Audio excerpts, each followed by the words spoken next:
कैसे हैं आप सब? I think you all are fine and doing well. Welcome to our channel education point. आज मैं आपके साथ बात करने जा रही हूँ कि what do you mean by the international HRM and the domestic HRM. पहले भी कभी सुना ही होगा कि इंटरनेशनल एचआरएम का मतलब हो जाता है कि इंटरनेशनल ह्यूमन रिसोर्स मैनेजमेंट। यहाँ पर अगर डोमेस्टिक की बात करें तो that is called as the domestic HRM. एक ही कंट्री की मैनेजमेंट, ह्यूमन रिसोर्स मैनेजमेंट है लेकिन एक ही कंट्री की।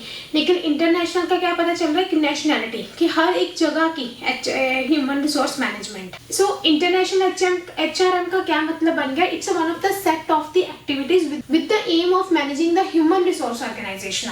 अगर मैं इंटरनेशनल एचआरएम की बात करूं तो इनका मेन एम यही है कि you have to manage the international HRM, कि एचआरएम को आप किस वे से मैनेज कर रहे हो, आपके क्या चाहते हो कि कैसे आप उसको, मतलब इंटरनेशनल एचआरएम को आप कैसे डिफाइन कर सकते हो कि वो किस टाइप से इंटरनेशनली ह्यूमन रिसोर्स को मैनेज कर रहे हैं at international level for to achieve the organization and competitive advantages। कि कोई भी कंपटीशन होता है उसको आप किस वे से मैनेज कर रहे हो, वो चीज़ इसमें आप बता सकते हो इंटरनेशनल एचआरएम में। और आप इसमें बोल सकते हो कि फॉर टू मैनेजिंग दी, और यहाँ पर आप क्या बोल सकते हो कि it's one of the combination of the on country, host country and the third party country. यहाँ पर ऑन कंट्री का मतलब होगा कि आपके खुद का, जैसे एग्जांपल दे देती हूँ, ऑन कंट्री का क्या मतलब हो सकता है कि आपके खुद के कोई ऑफिस है और आपके वहीं के, अगर इंडिया का ऑफिस है तो इंडिया के एम्प्लॉय उसको हैंडल कर रहे हैं तो that means on country organization होगी। अगर मैं होस्ट कंट्री की बात करूँ, मतलब इसका ये हो जाता है कि वो जो ऑर्गेनाइजेशन है वो है तो इंडिया में, लेकिन उसको मैनेज कौन कर रहा है? अमेरिका के एम्प्लॉयज मैनेज कर रहे हैं उसको। या फिर मैं अगर बात करूं उसकी थर्ड कंट्री की, थर्ड कंट्री का मतलब हो जाता है कि आपकी ऑर्गेनाइजेशन है तो इंडिया में, लेकिन उसकी जो सब्सिडरी है वो अमेरिका में है, लेकिन वहाँ पर जो एम्प्लॉयज है वो चाइना के हैं, तो दैट मीन्स वो थर्ड कंट्री बन गई। जब ये सब कुछ आपस में कंबाइन हो जाता है, मीन्स के the combination of the own country, host country और third party country, then that will become as the international HRM. अगर मैं डोमेस्टिक एचआरएम की बात करूं तो means the process of allocating and effectively the human resource management at the own country, at local country जिसको बोला जाता है कि लोकल कंट्री में। अब देखो वहाँ पर इंटरनेशनल में क्या हो रहा था, आप इंटरनेशनली कंट्री में कि अलग अलग एम्प्लॉयज, ऑर्गेनाइजेशन इंडिया के, एम्प्लॉयज अमेरिका के, ऑर्गेनाइजेशन इंडिया के, एम्प्लॉयज चाइना के, सब्सिडरी अमेरिका में। बट डोमेस्टिक एचआरएम में ऐसा नहीं होता। डोमेस्टिक एचआरएम में क्या मतलब है, ऑर्गेनाइजेशन भी इंडिया के, एम्प्लॉयज भी इंडिया के, इसमें कोई भी बाहर का किसी का कोई लेना देना नहीं है।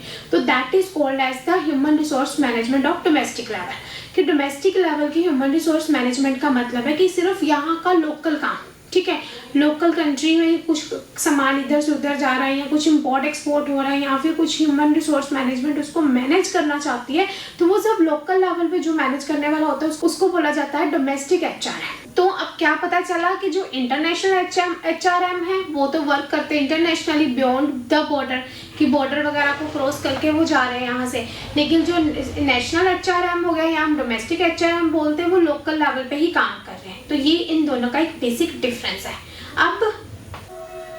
अब इंटरनेशनल एचआरएम में क्या हो जाता है कि you have to manage the activities which come under the expatriate management, कि जो यहाँ के एक्सपीरियंस वाले बंदे हैं या फॉरेन के एक्सपीरियंस वाले बंदे हैं उनके अंडर ही इंटरनेशनल एचआरएम की रिस्पॉन्सिबिलिटी दी जाती है। अगर हम बात करें एचआरएम की इंटरनेशनल की, तो ये काफ़ी इफेक्टिवली होती है, मतलब एक काफ़ी कॉम्प्लिकेटेड होती है। बिकॉज इसको कॉम्प्लिकेटेड क्यों बन जाती है, देखो अगर कोई पर्सन फॉरेन से आ रहा है, फॉरेन से यहाँ पे आके वो रहेगा, या फॉरेन वाले बंदे यहाँ पर आकर कुछ अपना फैक्ट्री या अपने ऑर्गेनाइजेशन को मैनेज करेंगे तो उनको कल्चरल डिफरेंस भी आ जाता है ना, तो ये भी उनके लिए बिग प्रॉब्लम है। कई बार उनको यहाँ का रहन सहन नहीं पसंद आता, तो ये one of the complicated factor है फॉर द इंटरनेशनल एचआरएम के लिए। और इसमें इंस्टीट्यूशनल फैक्टर्स भी आ सकता है, ठीक है। ये प्रॉब्लम कई बार कॉम्प्लिकेशन आ जाती है वाइल इन द ऑर्गेनाइजेशन, ये कुछ ना कुछ कॉम्प्लिकेशन आ जाती है इन द इंटरनेशनल एचआरएम में। तो अगर मैं डोमेस्टिक की बात करूँ, डोमेस्टिक एचआरएम की, तो उनको तो कुछ भी इंटरनेशनल के साथ ज़्यादातर उनको कोई रिस्पॉन्सिबिलिटी नहीं होती इंटरनेशनल लेवल पे, तो उनको एक्सटर्नल फैक्टर से ज़्यादा कॉम्प्लिकेशन फेस नहीं करने पड़ती। ये ज़्यादातर कॉम्प्लिकेशन जो फेस करने की प्रॉब्लम आती है वो मोस्टली इंटरनेशनल एचआरएम को ही आती है, ना कि डोमेस्टिक एचआरएम। एक ना इसमें और भी डिफरेंस आ जाता है कि जो इंटरनेशनल एचआरएम होता है वो बहुत ज़्यादा इंटरफेरेंस करते हैं in the life of the employees. International HRM में उनके साथ बहुत ज़्यादा इंटरफेरेंस भी करना पड़ता है, तो उनकी थोड़ी सी लाइफ ना कॉम्प्लिकेटेड बन जाती है। जो एचआर एनवायरनमेंट होता है that's just need to set up the different environment at the different locations, कि उनको सेटअप करने की रिक्वायरमेंट हो जाती है या उनको ये सब कुछ चेक करना पड़ता है कि क्या सही है क्या गलत है, ये सब इंटरनेशनल में आता है। तो ये जो होते हैं ये बेसिक इनमें डिफरेंस आ जाता है। अब समझ में आया कि इंटरनेशनल एचआरएम का क्या मतलब है और डोमेस्टिक एचआरएम का क्या मतलब है। इंटरनेशनल में सिर्फ वो थिंग्स आती हैं जो that's come under the international है, कि आप बॉर्डर को क्रॉस करके जा रहे हो। अगर मैं डोमेस्टिक की बात करूँ तो उसमें वो सब एक्टिविटीज़ आ जाती है कि जो आपको बॉर्डर के अंदर ही मिलेंगी।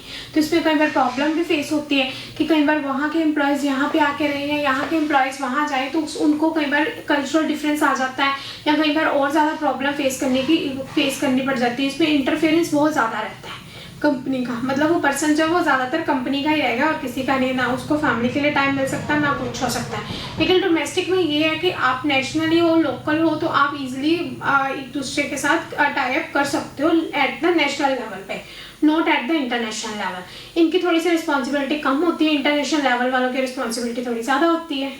और इसमें जो इंटरनेशनल एचआरएम होते हैं they have to deal more than as compare to domestic HRM with the external factors, है ना। ऑब्वियस है एक्सटर्नल फैक्टर के साथ उन्हें ज़्यादा जो है टाई अप या ज़्यादा उनको डील करनी पड़ती है। तो ये इनके बेसिक डिफरेंस है, ये इनका मीनिंग है कि what is the international HRM and what is the domestic HRM. So अब समझ में आ गया कि क्या मतलब है इन दोनों का और क्या डिफरेंस है इन दोनों के बीच में। So if you like this video then like it, share it and subscribe it. Thank you so